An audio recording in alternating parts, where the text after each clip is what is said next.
I'm in the city, we bringing it home, you know what I said, eh. 2 up, 2 down, yeah, that's the state, but I'm from the town, eh. Part 3. If you ain't seen part 1 and part 2, run that back. Where I left off was I got the job in grocery, so I'm in the warehouse in the commissary. Everything all good, bro. I'm going to TCC. I'm getting money. I'm making decent money at that age. I kind of grow into a leader, you know what I'm saying? So I got like a leadership aspect behind me. I'm not necessarily a manager at my job, but everybody know when you want something done, you got to come through me. So these 2 years at TCC really weren't the best, but I make the best of it, yo. Like the commercial, I actually end up graduating from TCC. I get my associates in social sciences. I do it in 2 years like I'm supposed to, everything good. My mom and dad actually blessed me with a car. I had an 02 Mazda Millennia. It was all black, had leather seats. That was my baby. I had 212s. That was my baby. But at this point, I have to pick a major for college, you know, to get my bachelor's. And I decided to go with mathematics. I was real good at math growing up. So I figured, you know what? I think I'd be good at being a high school math teacher because I love working with kids. All is cool. ODU starts. It's a 20-minute commute from my house. Now, that's 20 minutes on a regular day. If you're not familiar with Hampton Roads, it's a lot of military people here, and the base is right down the street. Norfolk Naval Base is right down the street from ODU, so it's always a lot of traffic. I didn't take that into consideration. So first time scheduling classes, I was used to taking early classes at TCC, so I tried to continue the same trend. I signed up for basically 5 classes, a full 15 credit hours, and I have classes basically Tuesday and Thursdays. And my classes are Tuesdays and Thursdays. My classes are really early in the morning, and I have classes on Monday and Wednesdays, which are like later in the afternoon and night, I believe. During this time, I got a bunch of friends that I grew up with in high school that go to ODU. Shout out to Fred, shout out to Tremaine. And they lived on campus. I was commuting, so, you know, when I started realizing, you know, I'm gonna be on campus, I started hanging with them a little bit more, because not only were they my boys, but they were already there. So I was like, you know what? I mean, I don't really trust everybody like that, but these are my people. Like, I know I'm safe around them. Start meeting a couple of friends that they know. That's when I get real tight with, you know, Ski and Booker B, Colbert, you know what I'm saying? Like the little squad kind of forms right there. Like we was always kind of seen together. On my first day of school, I go to leave the house. I get to school like hella late because there's a whole bunch of traffic on Hampton Boulevard. I end up parking off campus. I couldn't find parking anywhere, and I end up getting late to class. I get a ticket on my car, all types of bad shit, bro. My first day of commuting to college was horrible, bro. Like, it was, I'm saying mad as a bitch, because I was more focused on getting to school than actually learning in school. During this time, I actually start struggling, specifically with my major, which is math. So I actually only had 1 math class that semester, and it happened to be calculus 2. I'm in class, and I'm feeling real uneasy because, like I said, I'm honestly just not focused. I'm more focused about how I'm gonna get to school on time rather than actually doing the work. That was actually the first class I dropped that first semester. I said, you know what? Something ain't right. Like, I gotta figure something out. I dropped that class because I didn't feel like I was gonna perform well. And not too long after I dropped that class, I actually had to have a real important conversation with my parents about me potentially living on campus. Now, mind you, remember I went to TCC.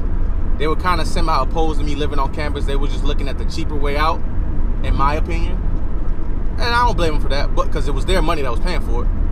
But I basically pleaded with my parents like, yo, can I please stay on campus until I graduate, because I just really need to focus. And they heard me out, and they got another loan so I could live on campus. Now, that was for the spring. I still had to deal with the fall. I'm trying to figure out what to do.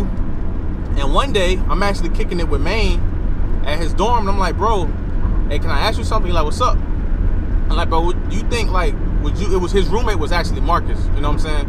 And Marcus my guy 100 grand. I forgot, if I left out Marcus earlier, my bad. Marcus know he my guy 100 grand. I was like, yo, you think it'd be okay if I like sleep on the couch? Because they had like an apartment. So Tremaine and Marcus shared a bedroom. Beside them was PJ and Quan, and they had like a living room that they shared and a kitchen that they shared. And Tremaine was like, bro, ain't nobody gonna care. Like, bro, you can stay wherever you want to stay, bro. You good? Like, we ain't worried about you doing nothing. So, you know what I'm saying? He talked to Mark about it. Mark was like, bro, I don't give a fuck. That sound like something Mark would say.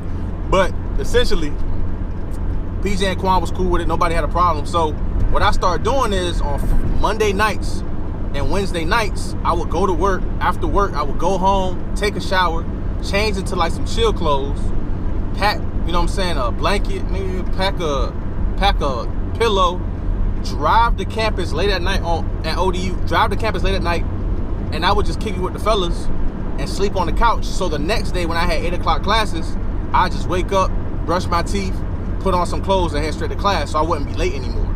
I did that for a whole semester. A lot of people don't know that, but that's what it takes to get the job done. Like, I did it, and it was just what I had to do. I thug it through the whole semester doing that, and in the spring, I actually move on campus and I meet my first roommate, who was Rodney. That's my guy, 100 grand too. This semester, I'm like, yeah, calculus 2, we gonna run that back. You know what I'm saying? I'm like, yeah, I'm good now. I'm in now. So I remember my first test in calculus 2. I take the test, and this is coming from a guy who's always been good at math. My first test, I get like a 75, which was like, it's kind of rough, bro. Like, that ain't where you want to be at. You know what I'm saying? I didn't fail, but I was close. You know what I'm saying? Like, so I'm like, hold on. This Dean, yo, like, we got this, bro. I'm about to turn this shit up. Second test, I normally don't really study. I just naturally used to just grab math and just be good at it. I got a real good memory. Second test, I say, you know what? Test is in 2 weeks. I'm about to study. I legit studied for 2 weeks. Like, no jokes, like, all jokes aside, I was going to the library, studying, meeting with people in my classroom, studying, really, like, legit studying. We take the second test, and I remember like it was yesterday. We take the test, and I'm actually the first person in the class to finish their test. So after you finish the test, you're free to leave. I'm actually walking back to my room. One of my classmates texted me like, yo, Dean, you left kind of early. Like, you feel good? I was like, I mean, I felt straight. I ain't feel like I had a great, like an amazing score, but I felt like I passed it. Like, I was expecting like an 80, 85. Go through the weekend, come back to class on Monday, teacher passing out exams, gets to me, passes me my paper face down. Everybody know what that means. So I'm like, damn, like, what did I do? I opened up my exam, bro. Lie to you not, no cap, I had a 13. I had a 13 out of 100, bro. I sat there, looked at that joint, soaked it in for about like 3 minutes. He's talking about the next subject, you know, the next test. I stand up in the middle of the class, I walk out, bro. I made a decision right there, like, bro, we're not gonna do this. I'm struggling a little too much. Like, don't get me wrong, I'm a fighter, but I also know when it's over. Like, it's over. Like, I'm not staying here. I leave from class, chuck the deuce to my classmates, and I actually walk from class straight to admissions. Lie to you not. I'm like, bro, I'm about to go change my major right now. Now, between that walk, I called my mom.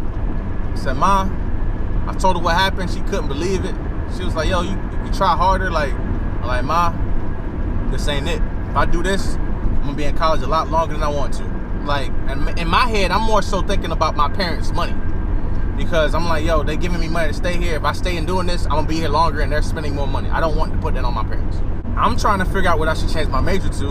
And literally, this is a walk. This is like a 15-minute walk. And I'm saying like, yo, what can I be when I grow up? Now, the goal was originally to be a high school math teacher.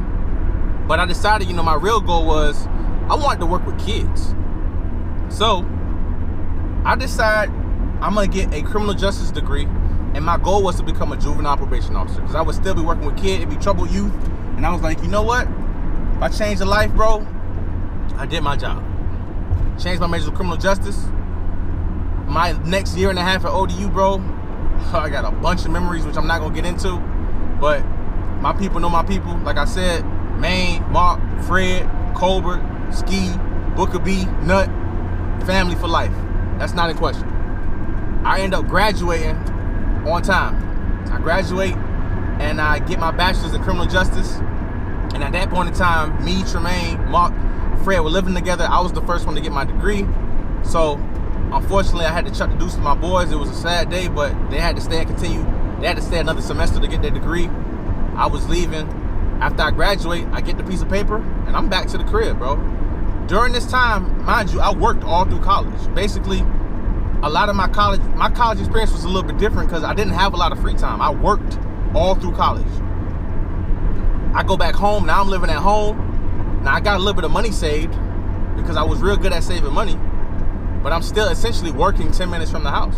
So at this point, I got my degree. I'm applying for jobs to become a juvenile probation officer, bro. I got the education. Now the thing that people don't understand this part of the average person who goes to college life can be very, very stressful. I think this was another time in my life where I was dealing with depression. I didn't really realize it. I'm doing all these applications. I do the applications, and about 2 weeks later, I get an email saying, yeah, you unfortunately weren't selected for an interview. Do application. Yeah, you unfortunately weren't selected for an interview. And I'm like, yo, why am I not getting a call for an interview? Now, if you look at the job requirements, it says, you need the education, which I had, but you also need the experience. And I never really understood how you get that into an entry-level position. Wouldn't you assume that, you get hired and they train you to be what they want you to be? It's not necessarily like that now. Now they want you to have some experience. And typically, the way to have experience is to do an internship. And the sad thing about that is most of these internships don't pay any money, and you coming out of school with a bunch of debt, and you owe people money, but you have no money to give them, so you get a job which typically isn't in your field because you can't get a job in your field without the experience. It's an ultimate loophole that a lot of people don't know how to deal with. During this time, I'm back at the crib. I'm not at the crib. I'm with my old lady, and if I'm not with my old lady, I'm at Twan crib, who I referenced in the second video. Me and Twan just chilling. Twan was going through the same thing, trying to apply for jobs, couldn't get a job as fast as he wanted to. And we legit used to sit and just chill, bro, and just try to figure out, bro, how the fuck we gonna get a job? Like, if they want experience and nobody's giving us the opportunity. So, dark place in my life, got through it. At the end of the day, one thing that nobody can take from you is your hustle. During this time, I'm basically trying to make as much money as possible. So I'm working at the job. I got my legit, 9 to 5, which I get paid for, but I'm finding other ways to hustle. I'm also a part-time substitute teacher. So essentially, I would wake up on the days that I was off from my regular job and see if any schools needed a substitute teacher and see if it was any schools I was willing to drive to. And I would go substitute teach and get a little paycheck from that. 2, I'm basically the guy at the job, and there's some people who stock at the job because my job was located on base, who for some reason couldn't get on base without an escort. So I had some people who was giving me money just to escort them on base so they could work. So I'm getting a little bit of money from that. And 3, on the low, I'm still known out the hood as, Dean real good at math. So I got a lot of people that know me from a kid, and they're like, yo, Dean, you still smart at math? And I'm like, yeah. And they're like, yeah, either my wife or my mom has decided to go get a degree from community college, and they're struggling. Hey, on the low, do you mind doing their online exams? You know what I'm saying? They'll throw you a little bit of bread. So, don't get me wrong, the shit unethical as hell, but at the end of the day, I'm grinding. I said, bro, give me that laptop. You know what I'm saying? Your mom or old lady, what they want, an A or a B. You know what I'm saying? So I'm doing online exams. There's a couple of people out here have degrees and owe me for it, but I'm getting paid off that too, whatever it takes at this point. So I'm doing that, still applying to jobs, not getting them. Then I decide, you know what? I gotta get an internship, bro. Now, mind you, I worked in the city of Portsmouth. And I said, you know what? Let me see what it takes to get an internship in the city of Portsmouth. So I do some personal research. I find a company called, I think it was the Friends of Portsmouth Juvenile Court. They're like a nonprofit company.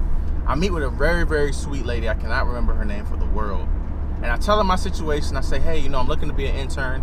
And she says, okay, well, you know what? I'll prepare the documents. We'll get you your background check done. And then, you'll be able to help with the youth, because it's all confidential information. So you got to get your background check stuff done. So I really appreciated her for that. I go through that process. That is a timely process. I really spend like 4 months getting my background check done, getting fingerprints done, and getting all that stuff back so I can assist. Now, 4 months pass, and mind you, I'm excited. Like, yo, I'm about to start working in my field. Even though it's no money, I'm going to get some experience out of this. I'm hyped. I lie to you not. The day comes where I found out my background check came back and everything is good. And I was told to call the juvenile court office in Portsmouth. I call, and I'm like, hey, my name's Dean. I went through the process to get my background check done. I'm looking for an internship. And I lie to you not. What was told to me that day after waiting 4 months was, unfortunately, sir, we really don't have the space for an intern right now. We apologize for the inconvenience. I wasted 4 months for nothing. I lie to you not. So at that point, my momentum or my mental takes a hit, bro. Like, I just did all this for nothing. to the commissary I go, just grinding, trying to figure out my next move. In the midst of that, I actually get a call from a woman in Chesapeake, basically saying, hey, is this Dean? And I'm like, yes, it is. And they say, yeah, I was referred to you by a woman in Portsmouth. I heard you were looking for a internship position, and I'm with the city of Chesapeake, and we could use you. And I had I'm a pretty straight to the point type of person, and I also was upset. So I asked them, I said, hey, are y'all gonna give me the runaround like Portsmouth? I straight up asked her on the phone. She started laughing. I told her what happened. She said, no, we could really use some help right now. So I go through the process of getting my fingerprints done, sending off my information for my background check, and I'm waiting for them to call me back. Now, during this time, my mom is my biggest fan. My mom is bragging to everybody, telling them that, hey, my son just graduated from college. You know, he's doing good. He's looking for a job. Kind of telling them my story. And one day, my mom tells my story to somebody who needed some help. This woman worked with my mom, and her son, his name was DJ, needed a tutor for math. I can't remember what math he was in, but it was a math that was very, very easy to me, and his grade was like a D. And my mom recommended me to tutor this kid. I had never met this kid before in my life. My mom did not ask me. She said, yeah, my son will take care of him. So I said, okay, Ma. I meet DJ for the first time. He tells me what's going on, and me and DJ start going to TCC and sitting down and studying twice a week. DJ's giving me like $10 a week, you know, like just to help him out. I didn't really, of course I wanted to get paid for my time, but I really wasn't trying to beat nobody over the head either. At the end of the story, DJ ends up raising his average from a D to a B. His mom is ecstatic. His mom is hyped. One thing you need to understand is it's not what you know. Sometimes it's who you know. So essentially, this is how it all played out. DJ's mom was a sister of a judge in a city close to me. That woman was real good friends with the Commonwealth attorney of a city close to me. So word went through the grapevine that I was looking for a job, and the sister, who was a judge, told the Commonwealth attorney, and essentially one day I get a random call for a position as a victim witness advocate.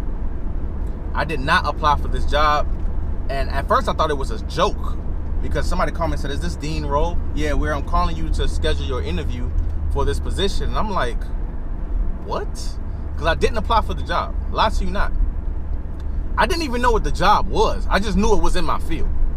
I go home, I get online, I'm looking at the salary, you know what I'm saying, because the money was very important.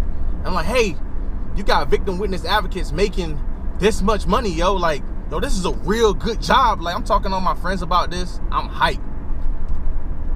I get into the first interview, and I'm in there with a couple of my good friends now, and the first questions that's asked of me is, what made you apply for this job? Now, in that moment, bro, I could have lied to make myself sound good, like I knew what the hell I was talking about, but I didn't.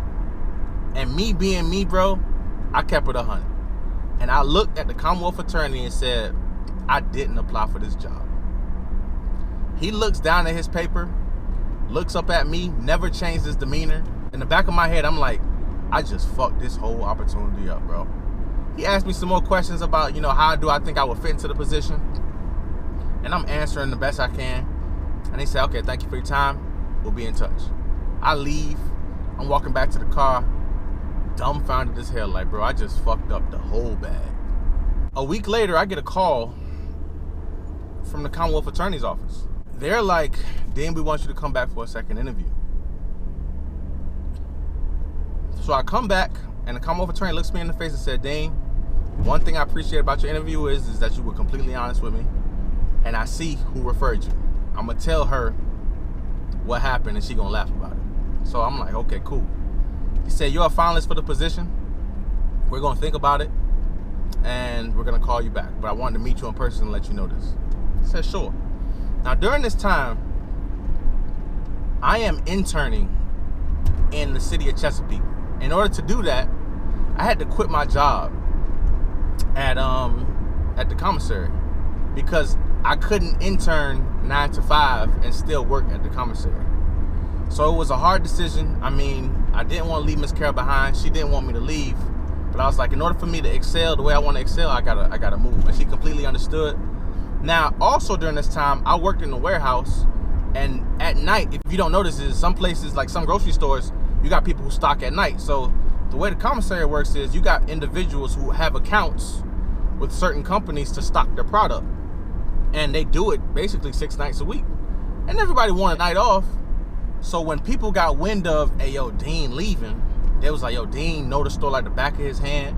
He would be a reliable person to stock my stuff. I got people hitting me left and right to stock their product because they know it's going to get done. I know where everything is. I don't have to ask anybody no questions. And I'm reliable. So shout out to the big homie Kurt. Kurt was one of the individuals who stocked a lot of product in the store. He also was like my big brother at the commissary. You want to keep it 100. It was times where I ain't had no car. Kurt would give me his truck and be like, bro, I know you coming back. Just take my car home. Come back and scoop me later. Also, Kurt needed a ride on base. So Kurt was like, Dean, you know, I got a bunch of shit, and I know you can't stock it by yourself, but I'm thinking about putting together a small team of people, and I want you to take the lead on it to make sure everything get done correctly. And I'll pay you, you know what I'm saying? I'll pay you. I think Kurt was giving me like $1,000 every month, you know, to stock his product, stock his eggs. Now, mind you, I would go in every night except Sunday night. I'd probably be there for like 3 hours, being real, but he just wanted me to oversee the whole operation. And not only that, you know, Kurt take care of me, you know what I'm saying? At the end of the day, Kurt won't no strict ass boss. He was like, Dean, just take care of it. I'm gonna take care of you. So Kurt had my back, and I appreciate you for that, Kurt, if I ain't never tell you that. So I'm doing this 6 nights a week. Mind you, I got a girlfriend who happens to be my wife now, and bro, my time is real cut short, bro. Like I'm interning at my job from 9 to 5, getting off, going home, taking a shower, getting in the store at like 7 when they close, and I'm there till 10, and I'm going home, taking a shower, going to bed, and waking up to go intern the next day. Like, I had no free time, bro, because I had just bought a car. Like, I still had bills to pay. So I'm grinding, bro. Like, I'm grinding. So when I got this call, like I said, for the job with the Commonwealth Attorney's Office, he called me back again, and he's like, Dean, we want to offer you the position. And mind you, I had a number in my head that I thought I was going to get paid, and then the salary they offered me was way lower than that. And I'm like, bro, I can't be a bitch right now, bro. Like, I can't say, nah, like, that's not enough, because I need to get in my field, bro. That was the whole purpose of me grinding.